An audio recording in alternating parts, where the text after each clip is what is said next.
about what your experience has been like with the patients. Yo creo que desde el punto de vista muy elemental, por ejemplo, si una paciente necesita un tratamiento, pues yo le puedo mandar lo mismo que le manda cualquier otro doctor del lado del mundo. Pero eso es desde un punto de vista muy elemental. Obviamente, lo que pasa en la consulta son muchos factores jugando al mismo tiempo. Exactamente, son personas que llegan vulnerables al consultorio, que llegan con una enfermedad, pero que llegan con un grado de ansiedad también, no saben lo que les espera, no saben si se van a poder comunicar, o están pensando en las palabras para poder expresarlo mejor, y también están pensando en si van a entender lo que les dice el doctor, o les da miedo expresarse porque a lo mejor el intérprete no va a captar lo que le quiere decir. Es decir, hay muchos factores que les generan ansiedad. Entonces, cuando tú llegas a la consulta, no ves a una persona enferma, ves a una persona con muchas ansiedades alrededor, jugando con muchos miedos, con muchos temores, y todo eso juega también en contra de la salud. Entonces, si tú llegas y como comentamos, y de modo empático empezamos a platicar, le generas confianza, y mediante la conexión cultural, mediante, pues sí, usted viene de tal lugar, unos taquitos allá son buenos, cualquier cosa, un chiste bobo, cualquier cosa, eso les ayuda a bajar la ansiedad, y entonces bajan la guardia, y entonces ya se pueden concentrar, nos podemos concentrar en tratar la enfermedad. Finalmente, lo que les damos puede ser lo mismo que lo que dan acá, pero el cómo lo damos, el cómo se los recomendamos, y también el cómo le podemos recomendar, bueno, tómese la pastilla, pero también se puede tomar ese tecito que usted dice que hace, o ese juguito, o ese licuadito. Es decir, no solamente es la medicina, no solamente es darle la medicina, sino todo lo que conlleva eso, es decir, también la aceptación de sus creencias, de su cultura, y por sobre todo establecer ese puente de cultura que ayuda a bajar la ansiedad y sus miedos. Para mí, eso creo que es lo que más ayuda en ese tipo de poblaciones. Mi experiencia con los pacientes, en cuanto a las patologías que veo, es exactamente lo mismo que yo veía en México, excepto algunas cuantas cosas. Diabetes, hipertensión, obesidad, colesterol, triglicéridos, era exactamente lo mismo allá que aquí. En cuanto a los tratamientos, como mencionaba el doctor Moreno, pues el arsenal de medicamentos aquí y allá, las guías de tratamiento son exactamente las mismas, porque en nuestra consulta allá en México, pues nos guiamos mucho por las guías internacionales, que son exactamente las mismas que seguimos aquí. Entonces, eso no hubo una diferencia. La diferencia ha sido precisamente en el momento en el que te enfrentas a esa persona, sobre todo el paciente de primera vez, que llega con todos esos miedos, empezando porque ellos no saben que somos de México muchas veces. Cuando te escuchan hablar, lo primero que dicen es, ¡ay, qué bueno que habla español! Pero así, como liberándose, ¿no? Piensan que eres de Estados Unidos. Exacto. Exacto, porque muchas veces nos escuchan hablar en inglés o con otros pacientes o con las asistentes. Entonces, cuando empiezas a hablar en español, se relajan y dicen, qué bueno que habla español. Y ya después, conforme va avanzando la consulta, en torno a la diabetes, a la presión alta, todo esto, existe mucho el pensamiento mágico, religioso, místico. La diabetes no solamente es el tratamiento formal, sino todo lo que hay alrededor, ¿no? De naturopatía y de otras cosas. Entonces, el enfrentarse a la situación con alguien que te está entendiendo lo que estás diciendo, que si se va a tomar el jugo, que si se va a tomar lo que sea, esto pues relaja un poquito las cosas. Me he enfrentado a que allá, igual que aquí, existe mucha falta de educación en salud. Yo que me he dedicado a la educación con estudiantes y con pacientes también, me doy cuenta cómo allá y aquí la falta de educación en salud es terrible y es fundamental si queremos verdaderamente cambiar el sistema de salud allá o aquí. Si queremos verdaderamente tener éxito con los pacientes, necesitamos hacer educación en salud. Y eso para mí ha sido muy importante. conforme sigue avanzando las consultas, ya no el de primera vez, sino que el que va siendo subsecuente, se va abriendo la gente y te van contando las historias. Entonces te das cuenta cómo esa persona que llegaba con el gesto adusto, un día de repente se suelta a llorar. Se suelta a llorar y entonces ya te cuenta toda la historia y todo el trasfondo y entiendes por qué llegaba como un erizo que de repente se abre y te deja ver su parte más vulnerable, su parte más sensible. Infinidad de veces he terminado yo llorando con los pacientes. La verdad es que soy muy chillona, entonces he terminado abrazando a alguien, llorando con ese alguien, y sales del consultorio, respiras y vas con el que sigue, ¿no? Entonces sí afecta también tu forma de ver al paciente, de llevar las cosas, de ganar su confianza. Sí. Y yo pienso que también esta gente no tienen algo más, no tiene alguien más. En muchas ocasiones no tienen con quién expresarse, y no solamente eso, hay mucha patología familiar, mucha ansiedad. En mi consulta como médico internista me enfrento mucho a problemas de ansiedad y depresión por diferentes situaciones, no solamente por la situación migratoria, sino por la situación económica, por problemas de drogas, adicciones, alcohol.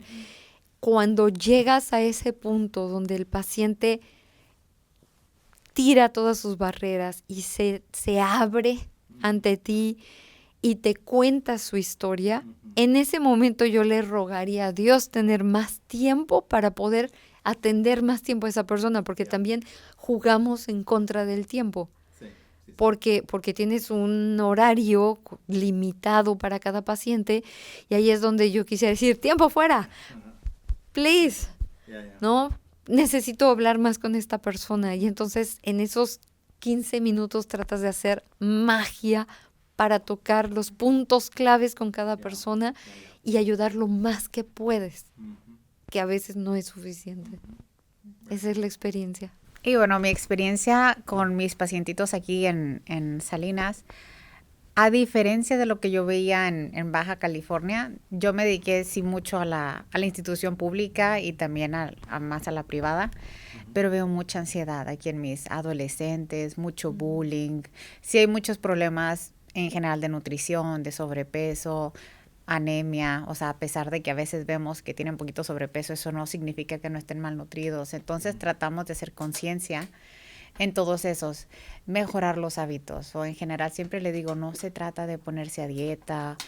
Hay muchos pacientitos también que terminan en problemas de eating disorders, trastornos de la alimentación, y es que se trata de que todos promovamos la salud, de comer saludable, mantenernos activos, hacer ejercicio, pero también veo mucho, como dice Eva, influye mucho en la manera en que estás viviendo aquí, que la vida es cara, no les alcanza, ambos padres trabajan, los niños están mucho tiempo en las escuelas o con los babysitters, y todo eso les genera mucha ansiedad. Entonces, pues entre eso y el bullying, influye mucho en cómo viven, que a veces uno dice, oiga, trate de comer un poquito más saludable, pero si te pones a ver, pues la mamá no está todo el día, pues para lo que les alcanza. Sí, hay muchos programas que tratan de ayudarles, pero pues es la cultura como cocinamos en México, ¿no? Tortilla frita, que son bien ricas, la comida mexicana es bien rica, pero tratemos de meter más verduras frescas. Y eso lo hablamos hace poco que fuimos a una conferencia aquí el año pasado en Washington, de cómo estudiaban a pacientes que venían, niños que venían de México y se venían para vivir para acá a Estados Unidos, cómo cambiaban su alimentación, de cómo llegaban delgados, activos, muchos son de Oaxaca, Michoacán, y siempre andan pues en la calle, caminando para todos lados, y aquí como vivimos pues tal vez en un área un poquito más cerrada, como está un poco peligroso, pues hay que estar adentro de las casas, no salgas. quédate tranquilo, tu mamá no está, te tengo que cuidar. Entonces, ¿cómo va influyendo eso en ya el cambio de alimentación, cambio de actividades y entonces cómo vamos pues cambiando ya nuestra cultura? Mis adolescentes, pero ya también empiezan a corta edad, o sea, ya ni siquiera es a los 12, 13 años. Tengo niños chiquitos y a veces pues la diferencia es pues salud mental. A veces dice, oh, es que está muy chiquito. Y yo, pues sí, pero sí lo tiene, ¿no? Y entonces empezamos a ver los trastornos de conducta, no duermen, los cambios de alimentación, cómo son con los papás, el aislamiento. Answer that question. Do you think about how the Mexican system compares to the American system? Sí, yo creo que en eso sí dista mucho porque en México somos muy clínicos y si llega el paciente con un síntoma, investigas todo, hasta desde qué empezó, qué tenía la abuelita y desde dónde empezó este dolor o por lo que venga el paciente, hasta después ahora sí lo voy a revisar, pero todo, o sea, no solo me voy a la panza, ¿no? Reviso desde los oídos, la cabeza, todo, porque siempre puedes encontrar algo, ¿no? Y entonces ya revisas al paciente y en base a eso ya te vas a ver si necesita laboratorios o no. Entonces, sí, aquí yo sí he visto más que, dolor de panza, laboratorios. Y lo veo en una semana para revisarlos. Cuando desde el principio podrías explicarle, bueno, en base a lo que usted me contó, a los síntomas que tiene, a lo que yo encontré en mi exploración, yo creo que lo más probable es esto. Y entonces sí sería recomendable hacerle laboratorios o no sería recomendable hacerle laboratorios. Pero también siento que aquí en Estados Unidos la medicina es muy a la defensiva, que si tú no le haces y pasó algo, es que tú no le hiciste, no se los pediste. Entonces aquí también tratan mucho de protegerse los doctores por cómo es el sistema. Entonces creo que eso influye mucho, que tú tienes que respaldarte. Hay muchísimas demandas, entonces siento que en México había mucha comunicación médico-paciente y el doctor me dijo eso, y realmente si tú eres un buen doctor, o sea, y le dices a tu paciente los datos de alarma, no mejor, y usted sabe que usted me puede hablar, yo lo voy a volver a ver, entonces no tendríamos por qué estar siempre a la defensiva. Pero pues sí entiendo que aquí si los ves rápido, pues tienes que tú escudarte y pedir por lo que tengas. La formación en las escuelas de medicina en México todavía sigue mucho la clínica francesa, que es la exploración física y el interrogatorio exhaustivo, que es la vieja escuela. Entonces, sí, en México estamos muy acostumbrados a meter las manos, a interrogar exhaustivamente. Esa es una de las cosas que los pacientes aquí se sorprenden cuando le dices, por favor, acuéstese. ¿Por qué? Lo voy a revisar. Ah, ¿sí? Y yo, sí, claro. Sí, claro, por supuesto que lo va a revisar. Ay, pensé que nada más me estaba preguntando. Sí, claro, es que primero es todo el interrogatorio, pero necesito revisarlo. Y como comenta Nadia, de los pies a la cabeza. Así vaya por una infección urinaria, yo reviso corazón, pulmones, estómago, piernas, todo, porque no es nada más una diabetes, un número que hay que bajar. Es un paciente diabético con muchos comorbilidades que pueden afectar otras cosas. Entonces, que a lo mejor el paciente no le dio importancia que tenía una ronchita en el dedo y terminó siendo una úlcera y una amputación. Entonces, esa es una gran diferencia entre un sistema y el otro. Ventajas que hay aquí, muchos estudios de laboratorio que allá no tenemos la accesibilidad por el costo. Por ejemplo, en mi caso, pruebas de inmunohistoquímica materia fecal para cáncer de colon, sí existe en México, pero no en todas partes y sale muy caro. Entonces, pues allá nos basamos mucho en la clínica porque no tenemos acceso o no es de fácil acceso económico a los estudios. Allá, igual que aquí, cada vez la medicina se está volviendo más a la defensiva. Entonces, sí hay algunos sectores en México donde también se abusa de la tecnología, porque si la máquina dijo que no tenías nada, ¿no? Entonces no me puedes demandar porque la máquina dijo. Entonces, bueno, allá está empezando a cambiar hacia lo mismo que aquí criticamos. pero espero que no cambie y que sigamos siendo clínicos y que esa sea nuestra diferencia aquí, que eso sea precisamente lo que nos marque como médicos diferentes, ¿no? Podría decir que algo que nos caracteriza mucho a los médicos mexicanos en general es que conocemos muy bien el concepto de adversidad creadora. Es decir, desde que somos estudiantes estamos expuestos a la adversidad, a la falta de recursos, y desde que somos estudiantes, parte de nuestra formación es buscar modos creativos para sacar adelante al paciente. Y eso es algo que nos caracteriza mucho a los médicos mexicanos, especialmente los que los formamos en hospitales públicos, porque al no tener recursos, tenemos la mente abierta y decir, ¿qué puedo hacer que esté a mi alcance, que le pueda ayudar al paciente? Un ejemplo muy sencillo, en mi hospital, cuando yo era interno, no teníamos material para hacer curación a las heridas que estaban infectadas. Nos pusimos a buscar y encontramos que la miel de abeja podría servir y que en Francia se usaba, en lugares del mundo se usaba, y empezamos a pedir a los pacientes que compraran miel de abeja. Fue una experiencia maravillosa porque a los pacientes les empezó a ir muy bien. Nunca tuvimos el recurso que a lo mejor se tiene en otros hospitales, pero encontramos el modo de solventar un problema con creatividad. Y eso es algo que nos caracteriza mucho a los médicos mexicanos. Yo creo que a los latinoamericanos también, pero a los mexicanos mucho más. Y eso lo podemos aterrizar acá, ¿no? Y acá, pues algo muy positivo de acá es los recursos. Aquí creo que los recursos es algo maravilloso del sistema de acá. A mí me da mucho gusto.